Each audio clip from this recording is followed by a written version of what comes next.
Chapter first electric charge and electric field में important जो derivations हैं उनमें एक हमने पहली वीडियो बना दी है और दूसरी बना रहे हैं।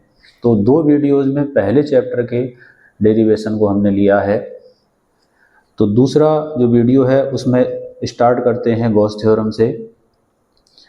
गॉस थ्योरम बहुत इम्पोर्टेंट है, एग्जाम में अक्सर पूछी जाती है।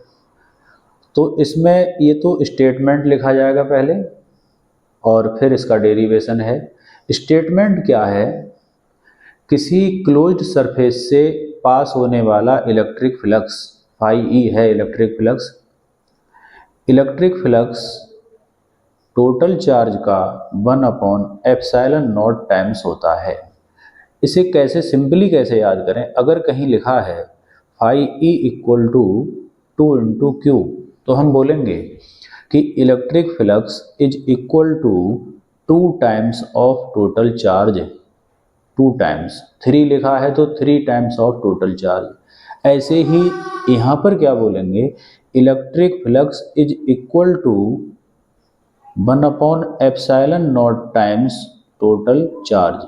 टोटल चार्ज का 1/ε0 जो टाइम्स होगा, उससे जो वैल्यू मिलेगी वो इलेक्ट्रिक फ्लक्स के इक्वल होगी। यही लिखा हुआ है। The electric flux passing through closed surface, ये क्लोज्ड सरफेस है जिसके अंदर कोई चार्ज रखा है, is equal to 1/ε0 times total charge inside the surface. तो इसके बेस पर ये समझ सकते हैं। ये तो स्टेटमेंट हुआ। अगर वेरी शॉर्ट में आता है तो वेरी शॉर्ट में पूछते हैं कि गॉस थ्योरम का स्टेटमेंट राइट लिखो, तो इसे लिखेंगे। बड़े क्वेश्चन में आता है तो उसको फिर हमें प्रूफ भी करना होता है। प्रूफ करने के लिए देखिए हम क्या करेंगे। हमने एक चार्ज कंसीडर किया +q, इससे r डिस्टेंस पर एक स्फेरिकल सरफेस ड्रॉ किया जिसे कहेंगे गॉसियन सरफेस। इलेक्ट्रिक फील्ड में खींचा गया क्लोज सरफेस कहलाएगा गॉसियन सरफेस। यहाँ इस पॉइंट पर हमने P कंसीडर कर लिया। यहाँ स्मॉल एरिया बना दिया ds। एरिया के वेक्टर को जब रिप्रेजेंट करते हैं तो उस एरिया पर परपेंडिकुलर ड्रॉ कर देते हैं। तो ये परपेंडिकुलर हो रहा है इधर को। इस लाइन को अगर बाहर की तरफ बढ़ा दूं तो ये इलेक्ट्रिक फील्ड की डायरेक्शन को शो करेगा, प्लस का चार्ज का इलेक्ट्रिक फील्ड। दोनों यहाँ पैरेलल हैं तो इनके बीच का एंगल हो जाएगा 0। तो प्रूफ करने के लिए इसको शुरू करते हैं इलेक्ट्रिक फ्लक्स के फॉर्मूले से। इलेक्ट्रिक फ्लक्स का फॉर्मूला है vector E dot vector ds लिखेंगे तो इंटीग्रल भी आएगा टोटल फ्लक्स। इसे खोलेंगे तो आएगा E ds cos थीटा की जगह 0। E electric field due two point charge, ये होता है 1/4πε0 Q/r²। ये हमने पढ़ा है। पॉइंट चार्ज का इलेक्ट्रिक फील्ड का फॉर्मूला हमने E की जगह रख दिया, इंटू ds और cos 0 की वैल्यू 1। कांस्टेंट क्वांटिटी बाहर निकाल ली Q/4πε0, तो इंटीग्रल ds/r²।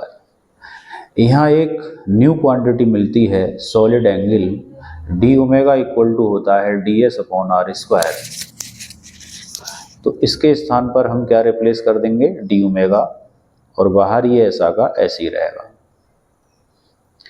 Q/4πε0 इंटू, जिस तरह से कोई सर्किल जो होता है अपने सेंटर पर टोटल एंगल बनाता है 360 या 2π सर्किल, वैसे ही जो स्फीयर होता है जैसे कोई बॉल, वो स्फीयर टोटल सॉलिड एंगल बनाता है 4π।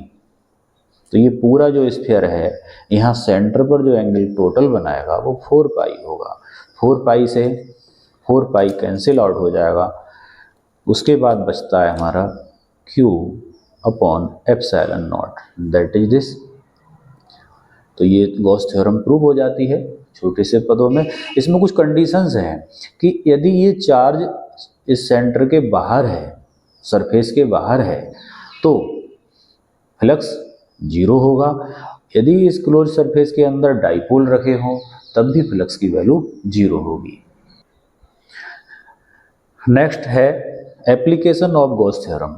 एग्जाम में एप्लीकेशन भी पूछी जाती हैं, ये भी अपने आप में इम्पोर्टेंट है। तो मेनली 3 एप्लीकेशंस हैं, जिनमें हमने इस वीडियो में 2 एप्लीकेशन डाली हैं जो हमें इम्पोर्टेंट लग रही है। तो पहली है electric field due to linear charge. Exam में क्वेश्चन कैसे आएगा? एग्जाम में क्वेश्चन आएगा कि using Gauss theorem find the electric field formula due to linear charge. Linear charge क्या है? जैसे साइकिल में स्पोक होती है तीली, उसको अगर हम बैटरी के प्लस टर्मिनल से टच करा दें तो बैटरी से प्लस का आवेश पूरे स्पोक पर आ जाएगा, लोहे के तार पर आ जाएगा। तो ये कोई वायर है, इस पर प्लस का चार्ज है, इसका नाम रखा जाएगा लीनियर चार्ज। और लीनियर चार्ज से रिलेटेड है लीनियर चार्ज डेंसिटी। ये क्या होती है? ये होती है lambda equal to Q upon L, charge और अपॉन कितनी लेंथ में वो फैला हुआ है ये। खैर इसे हमने लिख दिया, इसे इक्वेशन फर्स्ट दे दी। यह जो लीनियर चार्ज है, इसकी वजह से इलेक्ट्रिक फील्ड फाइंड आउट करने के लिए एक गॉसियन सरफेस को कंसीडर करना पड़ेगा। गॉसियन सरफेस क्या है? गॉसियन सरफेस है इलेक्ट्रिक फील्ड में खींचा गया क्लोज्ड सरफेस। एक ऐसा सरफेस खींचो, ऐसा डायग्राम ड्रॉ करो जिसके अंदर ये वायर अंदर क्लोज हो जाए। तो यहाँ सिलेंड्रिकल फॉर्म का एक सरफेस हमें बनाना होगा जिसके अंदर ये वायर आ गया। अब इस सिलेंडर के 3 एरिया होंगे, एक ये, एक यहाँ, एक यहाँ। जैसे किसी बेलनाकार कोई गत्ता या कागज को मैं सिलेंड्रिकल फॉर्म में मोड़ लूँ, उसके अंदर बल्ब जला दें, तो बल्ब का जो लाइट है वो 3 जगह से निकलेगी, इधर से, नीचे से, दूसरे एरिया से और इसके कर्व्ड सरफेस से। तो जो लैंप होती हैं उनमें लाइट जो पास होगी, अंदर का बल्ब जलने पर बाहर लाइट निकलेगी, वो 3 स्थान से निकलेगी। तो मैंने 3 एरिया दिखाए हैं, ये बेस एरिया, ये बेस एरिया और curved surface area.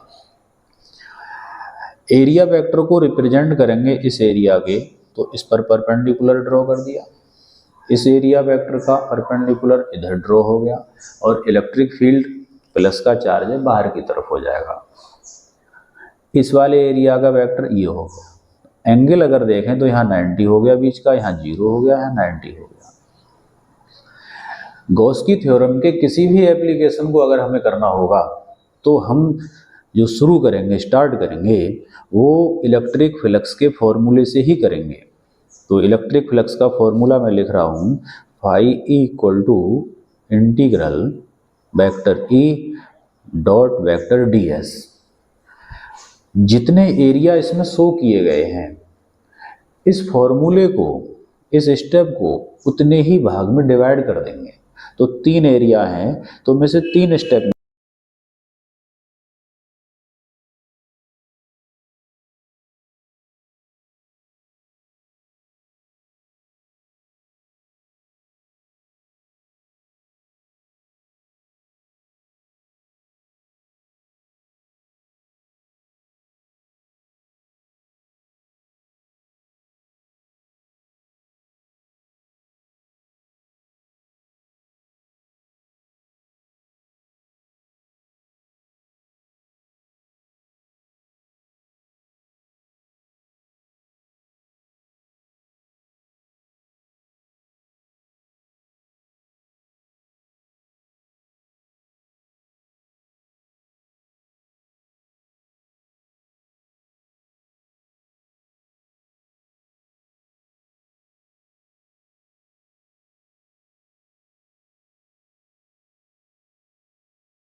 Gauss theorem का सेकंड एप्लीकेशन है electric field due to non conducting charge sheet.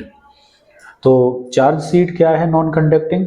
जैसे कोई प्लास्टिक या पॉलीथीन है, उसको अगर हम रब करें, रगड़ें, तो रगड़ने से इस कपड़े को अगर मैं ऐसे पेन से रगड़ूं तो इस पर भी चार्ज आएगा, इस पेन पर भी चार्ज आएगा, तो ये नॉन कंडक्टिंग, ये लीनियर चार्ज है, ये शीट नॉन कंडक्टिंग शीट हो जाएगी। तो इस शीट पर प्लस क्यू चार्ज है और शीट का जो एरिया है वो है कैपिटल ए। तो सबसे पहले हम यहाँ लिखेंगे surface charge density. Surface charge density को हम लिखते हैं sigma equal to Q upon A. Diagram के बारे में कुछ जान लेते हैं। डायग्राम में इस शीट से आर डिस्टेंस पर कोई पॉइंट है पी, उतनी ही डिस्टेंस पर अदर पॉइंट है पी डैश। इन पॉइंट्स को स्मॉल एरिया इसके अराउंड बना लिया, यहाँ भी स्मॉल एरिया, और एक सिलेंड्रिकल डायग्राम ड्रॉ करते हैं। यह गॉसियन सरफेस है। तो गॉसियन सरफेस का इस बेस का एरिया ds1, इधर के बेस का एरिया ds2। इसका एरिया वेक्टर दिखाएंगे तो इधर बाहर परपेंडिकुलर के द्वारा शो होगा। इस एरिया वेक्टर को शो करेंगे तो इधर वेक्टर परपेंडिकुलर होगा। इलेक्ट्रिक फील्ड इस पॉइंट पर इधर E1 और यहाँ E2, प्लस का चार्ज है, इलेक्ट्रिक फील्ड बाहर की तरफ रहेंगे। यहाँ दोनों पैरेलल हैं, इनके बीच का एंगल 0, इनके बीच का एंगल भी 0। यहाँ पर जो एरिया होगा उस एरिया का जो वेक्टर होगा वो जैसे कागज पर ये पेन है परपेंडिकुलर, इस तरह से होगा।